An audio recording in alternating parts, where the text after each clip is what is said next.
고난의 끝에서 주를 볼 것입니다 라는 제목으로 하나님 말씀 증거하도록 하겠습니다.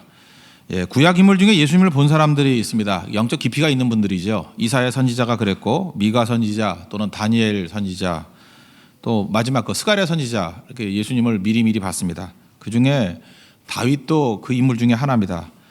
미리 예수님을 바라봤습니다. 그래서 그런 시편을 메시아 시편이다 그럽니다. 오늘 시편 22편이 대표적인 시편이라고 생각을 합니다.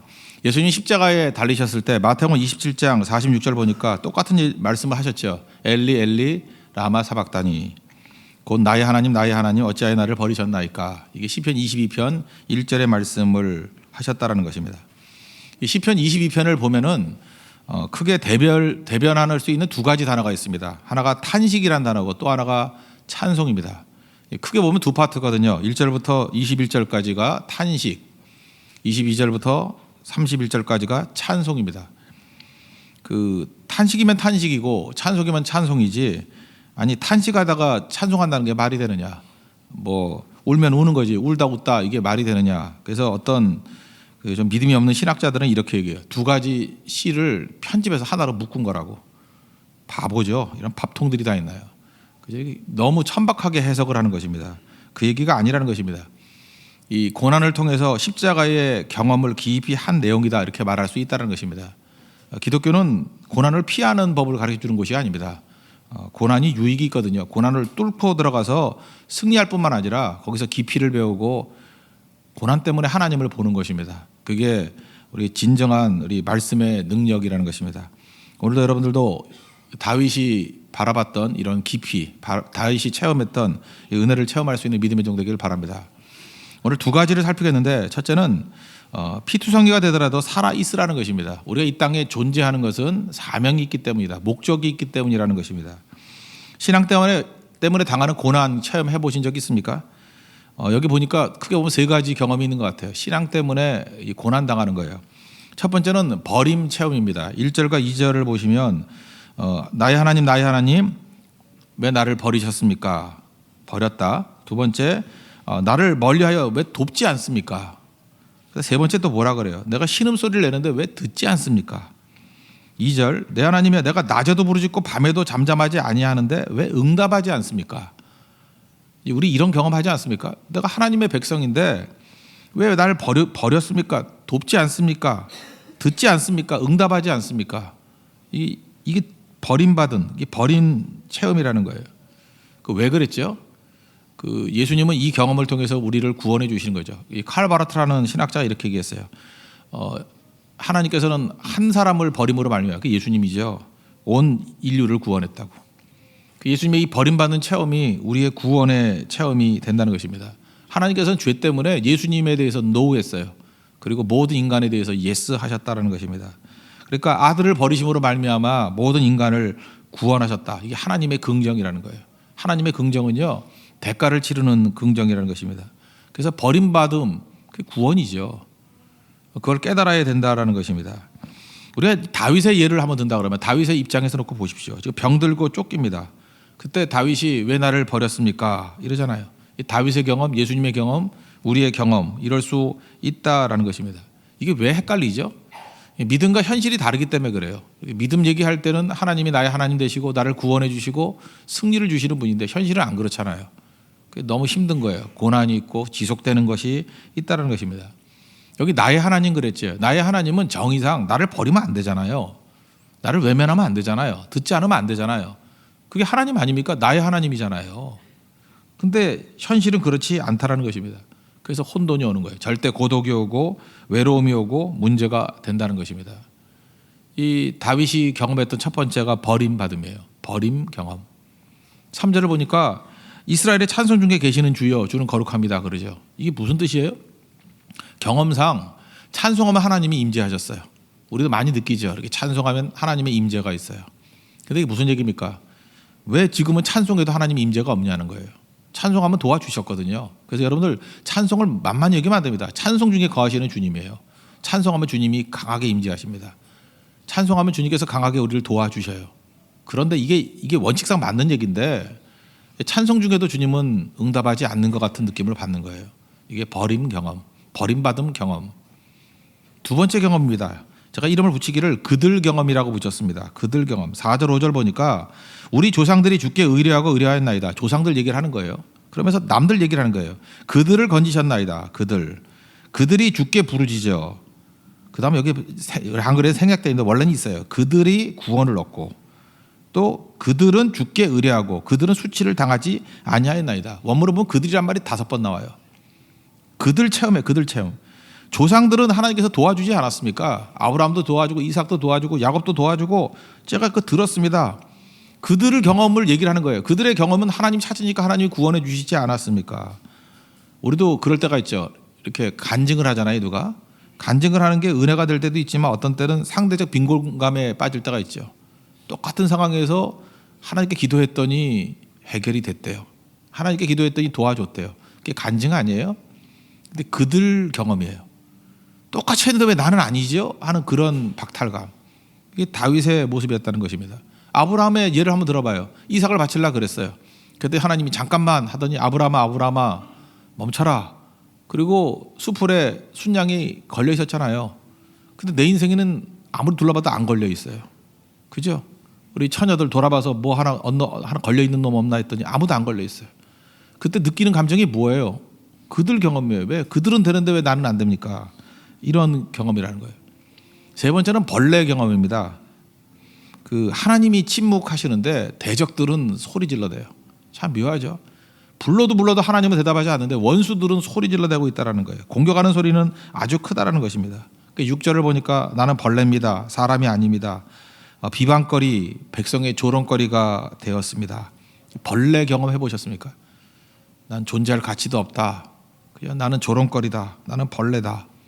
그래서 7절, 8절 이거 예수님 십자가상에서도 그대로 인용이 됐잖아요.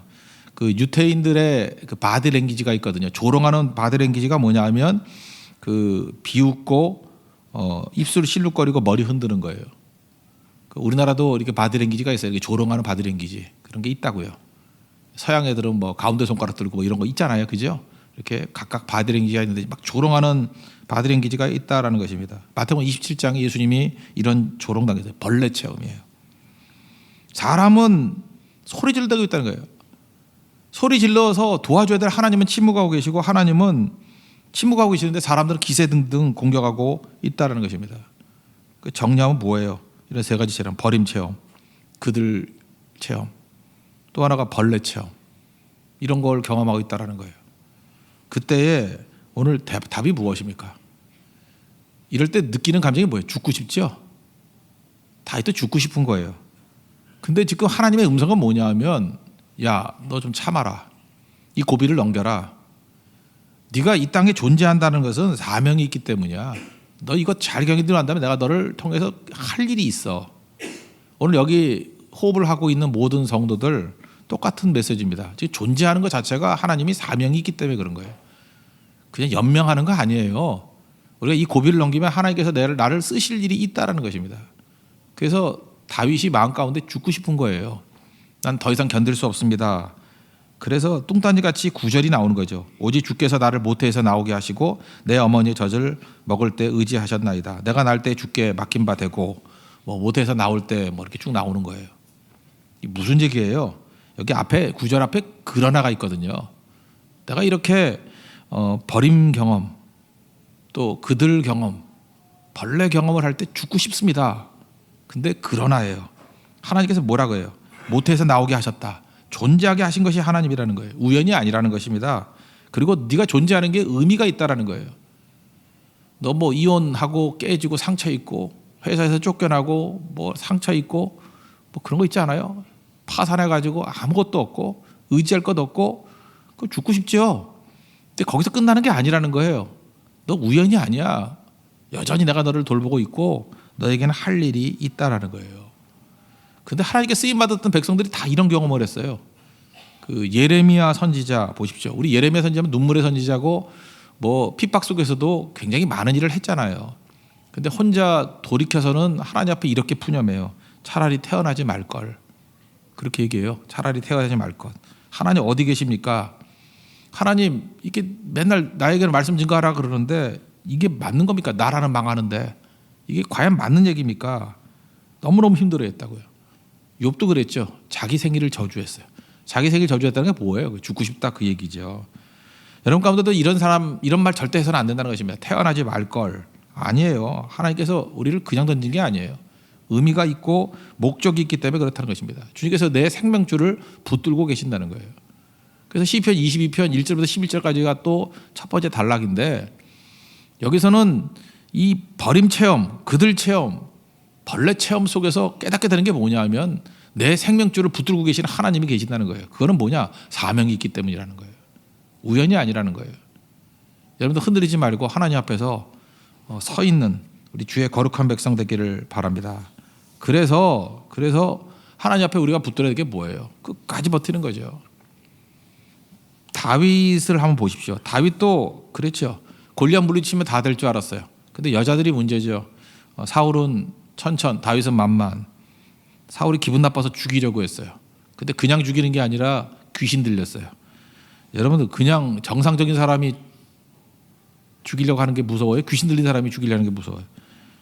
저는 후자가 더 무섭던데. 귀신 들렸는데 죽이려고 오는 거예요. 그래서 어디까지 도망을 쳤느냐? 갈 데가 없어가지고 원수의 땅이에요. 골리앗 물리친 가드 땅. 거기 아기스한테 갔어요. 안 죽으러 갔어요.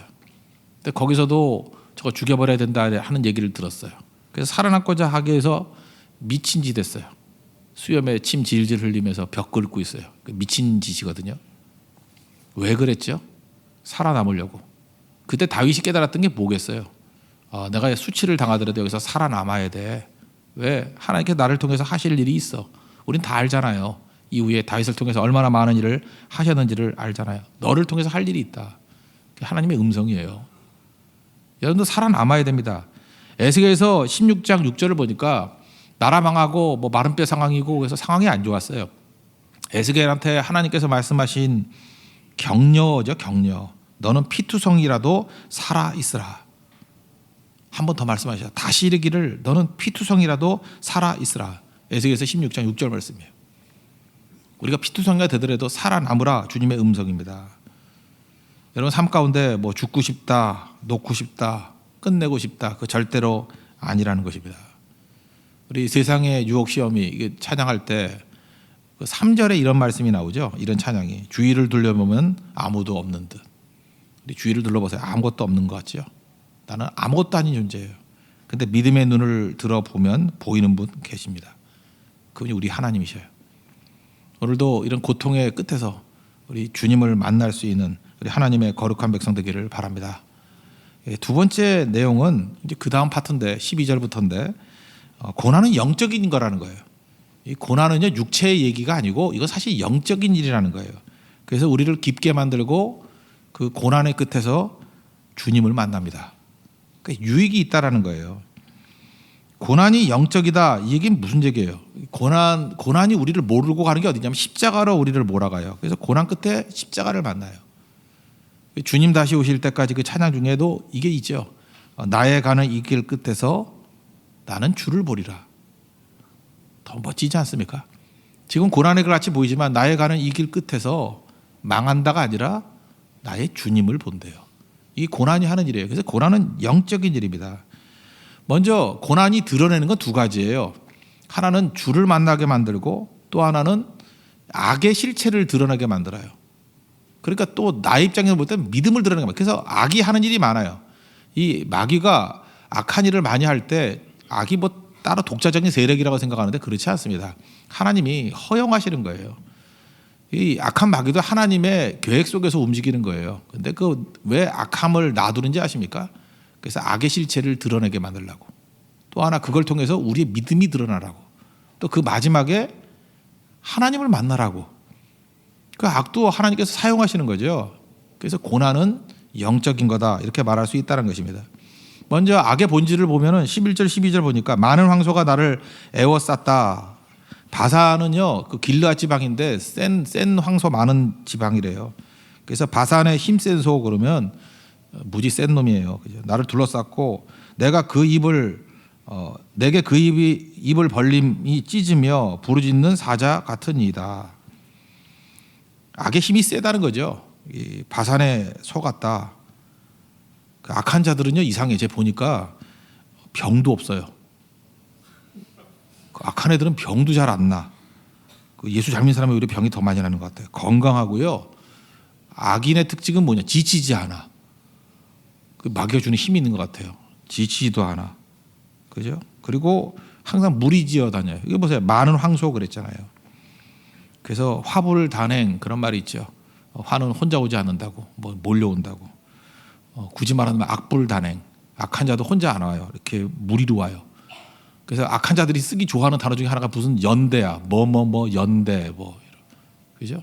저도 연대 나왔지만 하여튼 연대. 악은 무리로 다녀요. 무리로. 그러면 우리가 왜소해 보이죠. 저놈들 저 무리로 다니는데. 근데 그게 악이에요. 그러면서 악한 자들이 자기 자신의 악함이 이렇게 드러나게 된다는 것입니다. 악은 공격적이에요. 잔인해요. 처음에는요.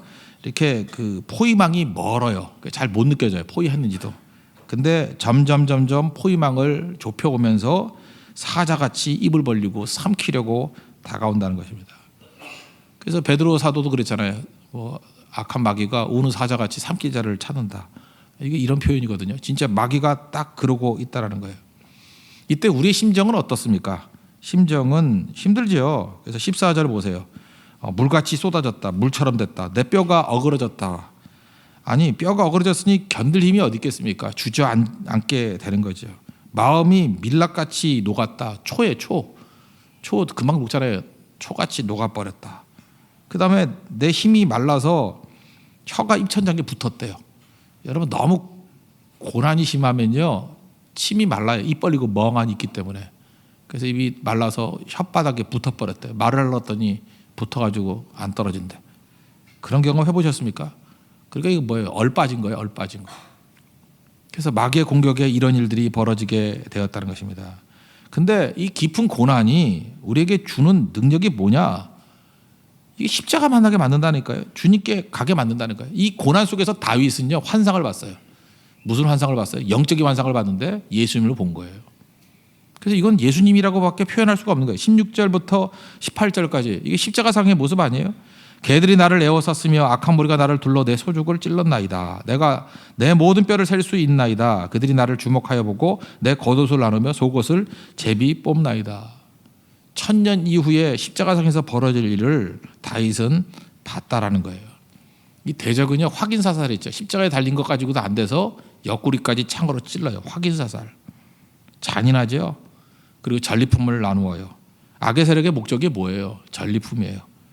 그래서 누구 잘 나가는 사람이 있으면 죽여버리고요. 하나님의 사람이 있으면 죽여버리고요. 그래서 하는 일이 뭐예요? 돈의 목적은 돈, 자기 명예, 자기 인기. 그래서 그 죽이고 난 다음에 그 사람이 갖고 있는 모든 걸 나누려고 하는 거예요. 예수님 죽이고 난 다음에 예수님이 가진 그 영적인 권세 이런 거 다 나누려고 하는 게 마귀의 모습이었다는 것입니다. 그렇게 될 리가 없죠. 하나님께서 이때 왜 침묵하셨죠? 이게 이루어져야 우리의 구원이 있기 때문에. 그래서 예수님께서 부르짖잖아요. 엘리 라마 사박다니. 여러분 잘 보세요. 고난의 끝에 가면 뭐가 드러나냐면요. 악이 얼마나 악한지가 드러나요. 그래서 우리는 고난인데 고난까지 쭉 가면요. 악한 놈들은 진짜 악이에요. 우리 잘 모르죠. 그래서 여러분들이 고난 한번 당해보세요. 내 주변에 우린 영적 눈이 없어요. 고난은 영적이라고 그랬죠. 내 주변에 다 좋은 사람 같이 보이죠. 다 괜찮아 보이죠. 고난 한번 당해봐요. 그러면 악이 드러나요. 대적이 드러나요. 그리고 내가 진짜 바닥까지 내려가죠. 그러면 악이 본색을 다 드러내요. 진짜 악한 놈들이에요. 그래서 고난이 있어야 영적 눈이 열려요.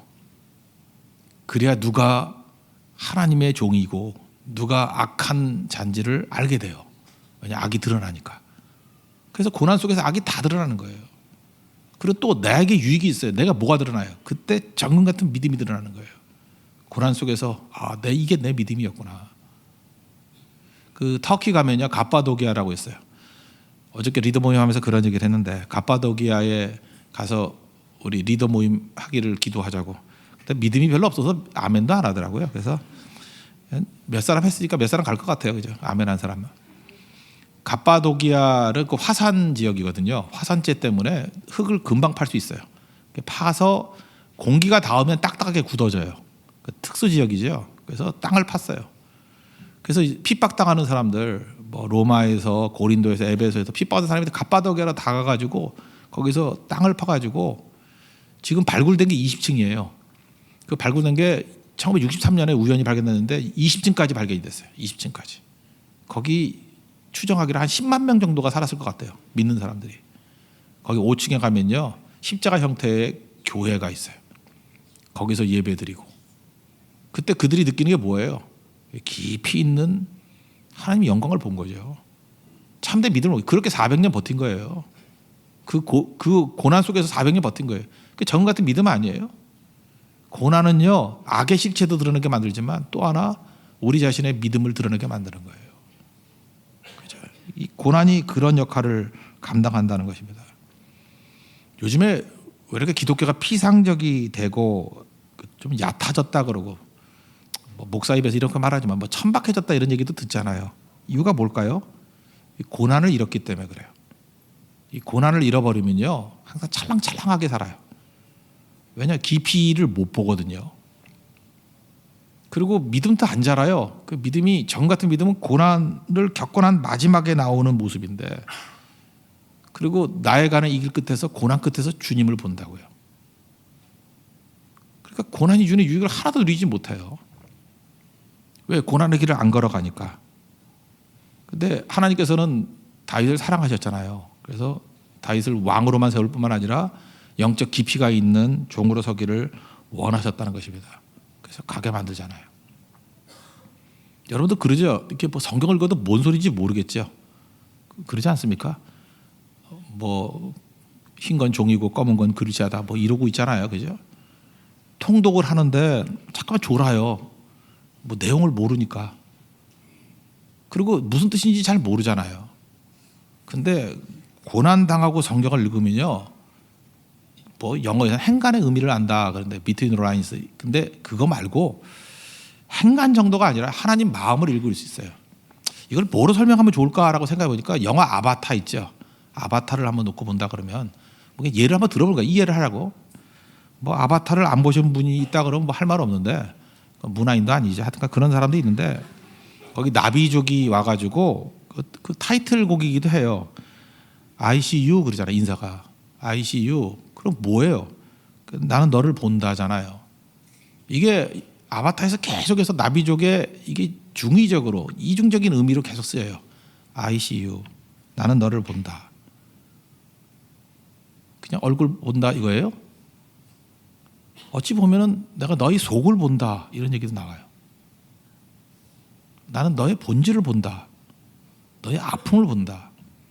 ICU, 이게 단순한 단어같이 보이는데 여기서 굉장히 많은 일이 있다고요. 우리가 이렇게 만나지만 누구를 봅니까?